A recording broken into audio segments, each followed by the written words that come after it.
A bush on fire. That doesn't burn up. For centuries we've marveled at the flames, but the real miracle was what didn't happen. The bush was not destroyed. The fire didn't consume it. It was preserved in the heart of the inferno. Today you'll discover 3 life-changing lessons Moses learned at the burning bush, and how to spot God speaking in your own impossible situations. We all face fires, trials that threaten to burn away our hope and identity. But what if the fire isn't the message but the setting for a deeper revelation? This is a story about a man who had lost everything, and in his lowest moment, encountered a mystery that would redefine his life and history. The lessons from that burning bush are not just for Moses, they are for you, right now. Fire usually means destruction. For Moses it meant an end, until he saw a bush ablaze yet untouched. The first lesson: the bush survived. The fire that should have destroyed it became the vessel for a divine message. Think about your own fires: diagnosis, betrayal, loss. We see flames as the end, but God's message is, my presence in your trial will not consume you. The struggle isn't meant to break you. Like the bush, you are being held. The miracle isn't in your strength, but in God's grace. He can make the most fragile parts of your life blaze with glory, without being consumed. When the fire gets hot, we run. But it's only when we turn aside and look closer, that we hear the voice in the flames. The bush was ordinary. God chose something overlooked to show that survival is an act of grace, not merit. Look for the leaves that are still green in your life, the evidence of a presence holding you together. The survival of the bush was God's declaration: I can enter your chaos and keep you whole. Before a word was spoken, God showed his character. He sustains, preserves, and holds us together when everything else falls apart. As Moses approached, a voice called from the fire, "Do not come closer. Take off your sandals, for you are on holy ground."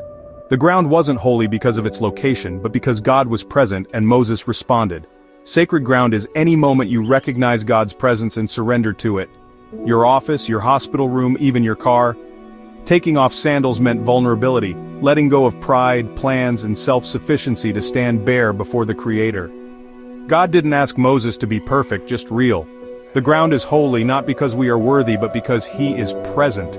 Don't wait for the crisis to pass to connect with God. The fire is the altar, the crisis is the invitation. The command is to take off what gives you false security and stand ready before God in the flames. When Moses' bare feet touched the earth, he became a participant in a divine dialogue. Surrender wasn't defeat, but alignment, preparing him for the mission ahead. Without surrender, he would have remained a spectator. By surrendering, he became a vessel. Once Moses surrendered, God introduced himself, not as the cosmic creator, but as the God of Abraham, Isaac, and Jacob. God anchored his identity in Moses' personal history, affirming, "You are not forgotten. You belong to a story I've been writing for generations." This is the third lesson: God reveals himself according to your need.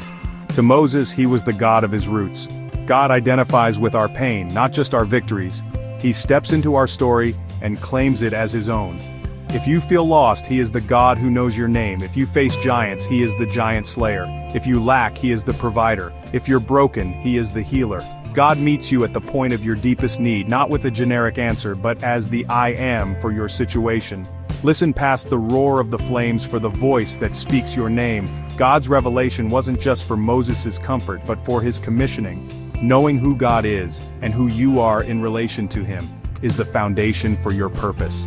God wants to be your God, the I am who is more than enough for whatever you face. The burning bush is a timeless blueprint for how God meets us in crisis. The fire isn't meant to destroy, but to get your attention. Survival is a miracle. Any ground can become holy when you surrender. God introduces himself as the I am for your deepest need. Moses left changed, armed with a new name for God. The fire was not just for preservation, but preparation. The fire you're in is not the end.